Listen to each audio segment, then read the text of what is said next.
fala um pouquinho para a gente sobre o que são esses comportamentos desafiadores em sala de aula. Qual que é o maior, né, índice aí de quem que é o campeão de audiência nos comportamentos desafiadores? Fica bem à vontade aí, Cami. Bom, vamos lá então. Antes de eu começar na prática clínica, eu fui AT em escola, né? Há muito tempo eu sou AT em escola, desde 2017, eu acho. Eu fui AT em escola de 2017 até 2020, quando começou a pandemia, né? Então, durante todo esse tempo, eu acompanhei alguns alunos em escola. Então, assim, as coisas que eu observava no começo, as primeiras coisas que eu comecei a observar era a exclusão, né? Então, ele não tá com vontade de fazer essa atividade, ou ele não entende essa atividade, então vamos deixar ele de lado. E aí, quando eu tava no começo ainda, eu falava, realmente, né? Acho que ele não quer fazer, vamos deixar ele do lado e tal. Só que daí começou a ser uma coisa muito constante, né? Mas, nossa, ele não quer fazer nada, não é possível que ele não queira fazer nada, né? Então ele não queria fazer, não queria fazer, não queria fazer. Eu acho até interessante contar que quando no meu primeiro estágio, que foi em CMEI, né, eu acompanhava duas crianças. Um tinha síndrome de Down e o outro veio com o laudo que ele era surdo. Mas passou uns meses e no final das contas a gente descobriu que ele não era surdo, ele era autista. E ele estava usando aparelho auditivo, sendo que ele não tinha necessidade de usar aparelho auditivo, porque ele era autista. E foi eu e a professora que percebemos isso, porque a gente começou a perceber quando a gente fazia barulhos altos e tal, ele virava a cabeça e olhava. A gente falava, gente, não é possível uma coisa dessas, né? Então, tudo começava pelo diagnóstico errado, né? Porque, enfim, eram famílias com uma renda um pouco menor, então, diagnósticos de médicos pela prefeitura e tal. Então, muitos e muitos e muitos diagnósticos vinham errados, os pais vinham sem orientação. Então, quando as professoras falavam, hoje ele não quis fazer nada e ficou ali no canto, eles não contestavam, porque eles não tinham esse tipo de informação do tipo, isso é errado, isso não é legal. Então, isso eram as primeiras coisas que eu observava. Depois eu comecei a observar muito, ele tá nervoso, vamos levar ele para dar uma volta na escola, vamos levar ele para ir no parquinho um pouco, tira ele um pouco da sala um pouquinho, porque ele tá nervoso e não vamos atrapalhar as outras crianças, né? Eu acho que esse é o clássico. Esse é o como é que você falou? Campeão de audiência. O campeão de audiência. Ele tá nervoso, vamos levar ele para dar uma volta na escola. Gente, mas quem que não gosta de dar uma volta na escola, né? Todo mundo volta na escola. Então, isso acaba complicando. A curto prazo resolve o problema e a longo prazo multiplica o teu problema por 5, né? Então, ali no momento, acaba ajudando. Realmente, as birras, os gritos vão ficar cada vez mais altos e cada vez vai ficar mais difícil de você manter esse aluno dentro da sala de aula. Então, eu sempre acredito que a partir do momento que você fez uma vez, vai ser muito mais difícil você tirar esse comportamento depois. Então, o ideal é que você nunca faça. Se você fizer uma vez, dá para tirar? Claro que dá, mas vai ser muito mais difícil do que se você não tivesse feito nunca. Então, esse, nossa, com certeza é o campeão. E eu acho que outra questão importante também é falar que a gente sempre precisa analisar por que a criança tá fazendo aquilo, né? Então, ele tá fazendo aquilo porque ele realmente não tem interesse na atividade, ele não gosta daquilo. Então, a gente precisa de adaptação, deixar mais fácil, deixar mais difícil, ou às vezes dividir em duas páginas, tem muita informação na mesma página. Então, isso é uma coisa importante também. Às vezes analisar se ele não está sentado numa localização adequada na sala, então ele está muito lá para trás, tem muito estímulo ao redor dele, ele não está.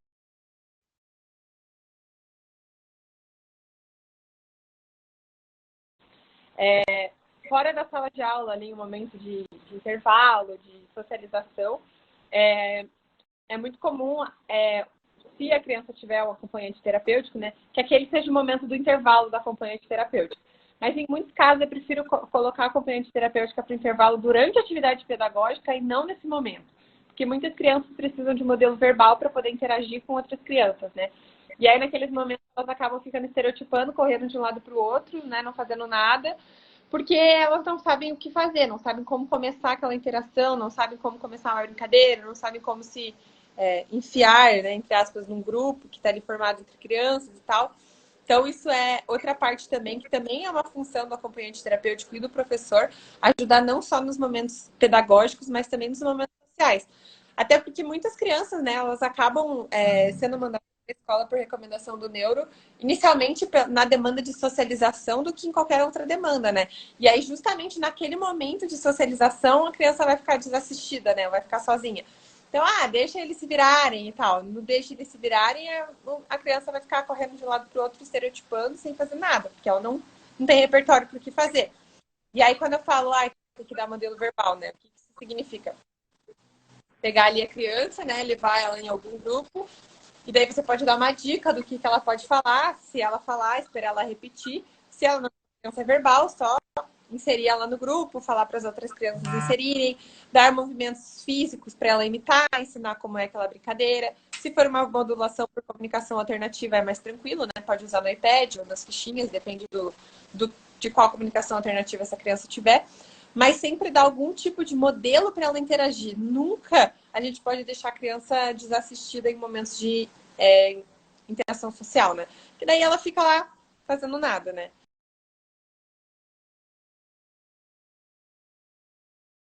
Essa questão de modelo é muito engraçada, porque em crianças neurotípicas, ouvir as pessoas falando, elas vão imitá-las falando. Elas vão ver a mãe cozinhando, vão ver a mãe mexendo no computador, elas vão brincar de mexer no computador. Isso é automático, ninguém precisa ensinar. A criança autista, a gente precisa tornar o imitar reforçador. Por isso que muitas crianças, a maioria dos programas, com a maioria das crianças, são programas de imitação. E daí o que a gente ensina? A gente ensina que eles imitando a gente, eles vão ganhar o reforçador, e daí eles vão achar, imitar é legal. E daí que o objetivo é que ele generalize isso para outros ambientes, né? Que em outros ambientes ele consiga imitar sem precisar do reforçador instantâneo, que nem na terapia, né? Que ele consiga fazer automática em outros ambientes também. E por que a criança precisa aprender a imitar? Por que ele precisa saber que imitar é legal? Justamente por conta disso que você falou. Porque, assim, se você for parar para pensar, na verdade, tudo que a gente faz socialmente, a gente faz por imitação. Então, se você chega num ambiente que você não conhece ninguém, você vai olhar em volta e vai falar, o pessoal tá interagindo assim, vou fazer mais ou menos assim também, que eu acho que o pessoal aqui funciona desse jeito. Então, você vai lá, você se enfia num grupo, você vê o que o pessoal tá falando, você se encaixa no que o pessoal tá falando. Beleza, automático pra gente fazer isso. Não é automático uma pessoa autista fazer isso. Chegar num ambiente e ver, aqui as coisas estão assim, vou me comportar dessa forma. Então, a importância do comportamento de meditação vai muito além deles aprenderem a fazer coisas em casa ou aprenderem a falar. Vai num nível de realmente eles aprenderem a se comportar socialmente quando não tiver outra pessoa ali para dar um modelo para eles, né? Porque senão eles vão chegar e vão falar coisas que não tem A nem B. Como que a gente vai criar um adulto independente que consiga inserir no mercado de trabalho, né? Claro, indo muito além da infância, se for uma pessoa que não sabe tratar os outros, não sabe quem, não sabe o que falar.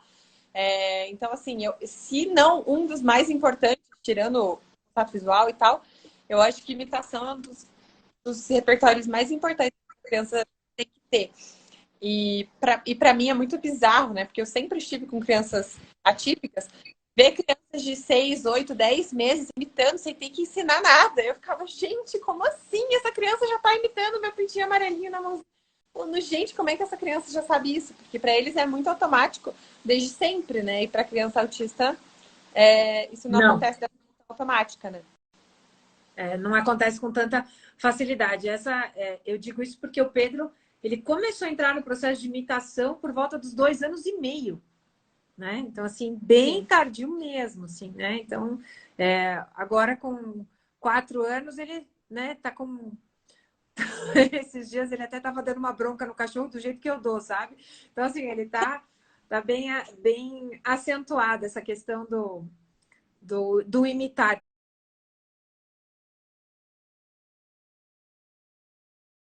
E agora a gente pensando nesse período de volta às aulas, né, Cami?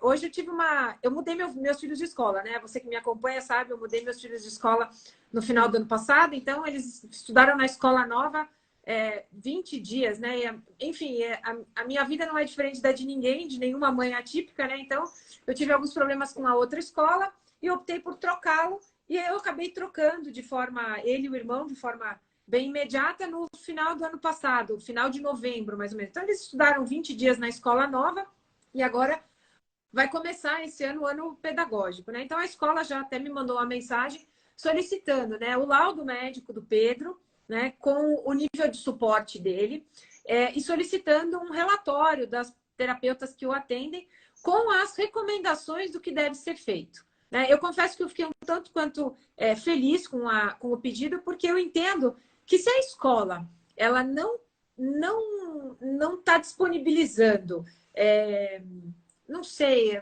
ela não treina, não capacita os profissionais dela, se ela não tem um volume de alunos especiais, se ela não tem essa demanda, eu penso que esse caminho é um caminho muito acertado, porque a escola não precisa fazer nada de diferente do que é um relatório da psicóloga, um relatório da terapeuta ocupacional, um relatório da fono, trazem para ela do que é aquela criança e do que ela apresenta. Então, eu como mãe, eu diria que a dica de ouro para as escolas seria essa, né? Peça, né, para os profissionais que atendem essa criança, peça um relatório de quem é essa criança, porque metade do teu caminho já vai estar andado ali, né? Você já vai cumprir metade do caminho, você já vai conseguir um sucesso absurdo dentro desse processo. E qual outra dica de ouro, assim, que você... A gente fala dica de ouro, mas não, a gente, né, dá dicas, assim, do que recomendar para a escola nesse processo, né? Aqui, gente, no portal do TEA, na comercialização, na venda do nosso e-book, a gente recebe bastante mensagem, né? Sou professora, vou receber o meu primeiro aluno autista, como eu devo proceder? Então, né, a gente manda lá uma lista de orientação, de indicação, enfim, que esse é o nosso suporte, né? A gente faz todo esse suporte com as pessoas que compram esse e-book, né? Um material barato, mas muito rico e cheio de orientação, né? Então, eu pergunto para você, o que você diria para as escolas, né? O que elas devem fazer para conhecer essa criança, esse aluno, esse estudante? Olha, eu acho que o mais simples é fazer realmente o que a escola fez, né? Pedir o relatório de uma linguagem acessível, numa linguagem simples, para que eles já saibam como lidar com a criança no primeiro dia. Então, se você vê que é uma criança com grau de suporte 3, tá, já sei que eu preciso me preparar com isso. E para muito além disso, é saber que você não vai saber tudo pelo relatório, né? Saber que lendo o relatório vai ter uma noção do que você vai, mas que sim terão surpresas, sim terão momentos que vocês vão fazer coisas erradas. Porque assim, se nós terapeutas, mães, pais, fazemos coisas erradas às vezes, vocês vão fazer também. E assim, eu vejo uma pressão muito grande dos professores de acertarem tudo. E não tem como acertarem tudo. Não tem como. Então, assim, primeiro estar preparado, né? Saber, ter lido o relatório, ter falado com os pais, ter feito terapeutas. Fazendo isso, você já fez tudo que você podia ter feito. Para além disso, né, estar preparado psicologicamente para errar eventualmente e para ser a pessoa calma, né? Então, se a criança começa a entrar em crise, se a criança começa a entrar em desespero, você não pode entrar em crise e entrar em desespero junto com a criança. Eu vi uma vez uma metáfora que era tipo, se você tá num avião e aí o piloto começa a entrar em desespero, todo mundo vai entrar em desespero também, porque você pensa, meu Deus, o piloto tá desesperado, ferrou, o avião vai cair. Então, assim, você é o piloto naquele momento, você não pode se desesperar junto com a criança. Porque daí a criança vai se desesperar mais, as outras crianças vão se desesperar. Então, assim, eu acho que o mais importante, para além de já ter todas as informações, é sempre manter a calma. É saber que uma crise não vai durar para sempre, é saber que um momento tenso não vai durar para sempre, é saber que as crianças vão ter um tempo de adaptação. Se até as crianças têm tempo de adaptação, imagine as atípicas, né? Então, estar preparada para isso e ter noção de orientações básicas. Então, não fazer essas coisas de tirar da sala de aula, já ter conversado com os terapeutas, essas coisas básicas, assim, não cometer esses erros básicos, né? Mas também não se culpar excessivamente caso faça, né? Acontece, nada é irreversível, né? Tudo a gente consegue reverter. Mas eu acho que é muito importante manter a calma, né? Não entrar naquele desespero. Meu Deus, o que eu faço? O que eu faço? A criança tá chorando. Calma. Ele vai parar, ele não vai chorar para sempre, né? E acho que é importante também falar que nesses momentos de crise, o que a gente tem que fazer, né? Acho que isso, nossa senhora, essa informação tinha que ter para todo mundo, né? Então a criança começou a ficar nervosa, o que eu faço? Bom, primeira coisa, não é um momento que você vai ficar falando no ouvido da criança. Você não vai ficar, calma, fulaninho, calma, fulaninho, calma, fulaninho. Eu gosto até de falar, imagine se fosse você. Imagine se você tivesse muito uma situação e alguém ficasse, uma pessoa que você não conhece, ficasse te ouvindo falando, calma, calma, calma. Você vai ficar 10 vezes mais nervoso, né?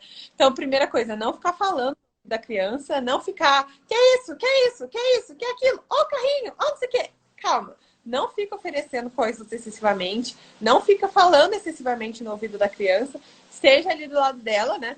Caso você já tenha feito a reunião com os terapeutas antes, você vai saber o que acalma essa criança. Então, se ela tiver alguma demanda sensorial, tem muitas crianças que gostam de ser apertadas, tem algumas crianças que gostam de ser soltas. Então, se ela é uma criança que gosta de ser apertada, você pode pegar ela no colo, você pode abraçar. Se for uma criança que gosta de ficar solta, você pode soltar. Então, assim, já ter essas noções do que fazer. Não conversar com ela enquanto ela está no momento de nervoso, não dar o que ela quer no momento que ela está nervosa. Quando você perceber que a criança está começando a se acalmar, aí você pode, nossa, você está se acalmando, muito bem, estou muito feliz que você se acalmou, e dar o reforçador para ela. Mesmo que ela não esteja já 100% calma, 100% parada de chorar, se ela tiver conseguido se acalmar, que seja 3%, você já pode dar o reforçador para ela. Seja o vídeo, seja a comida, enfim, seja o que for. Mas nunca ceder naquele momento antes da pessoa se acalmar. Acho que isso é o mais importante. E não se desesperar. Pelo amor de Deus, não se desesperem. A criança não vai chorar. E eu acho que é uma das piores coisas que o professor pode fazer é se desesperar no momento que a criança está muito nervosa. Porque daí as outras crianças ficam nervosas também. E tudo vira um caos, sendo que não precisava virar um caos, né? Então, acho que isso é muito importante. Mantenham a calma. Tudo bem se você não souber, tudo bem se você errar, busque orientação e sempre, sempre, sempre procure manter a calma e ser o piloto do avião. Eu acho que isso é uma orientação muito importante que serve não só para os professores, mas para os pais. Você é o piloto do avião. Se você ficar nervoso, sua criança vai ficar mais nervosa do que ela já está.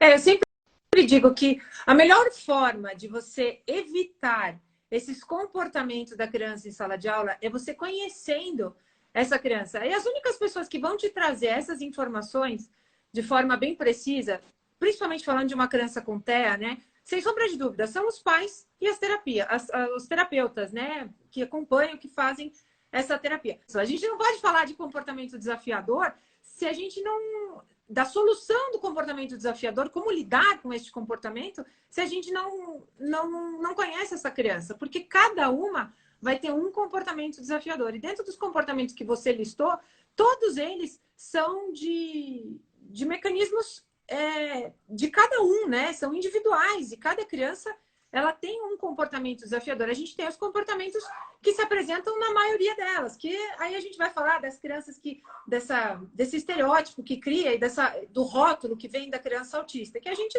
não gosta disso, né? Mas o que a gente quer aqui? A gente quer trazer para as pessoas a clareza de como elas devem conduzir esses comportamentos com as crianças dentro da sala de aula, principalmente. Por quê? Porque dentro da sala de aula, você pega uma criança de educação infantil, né? Vamos lá, colocar o meu filho. 4 anos, ele está numa sala com 11 crianças. Então, é uma professora e uma auxiliar. Se ele tem um comportamento desse, disruptivo dentro da sala de aula, um comportamento desafiador, é lógico que ele também desequilibra o resto da sala, né? Muitas vezes, ele tira aquela sala do eixo e aquela professora também fica um tanto quanto, enfim, perdida. Então, o que é importante? Justamente isso. Trazer para esse cenário essa visão, né, que tem a família, que tem os terapeutas que atendem essa criança.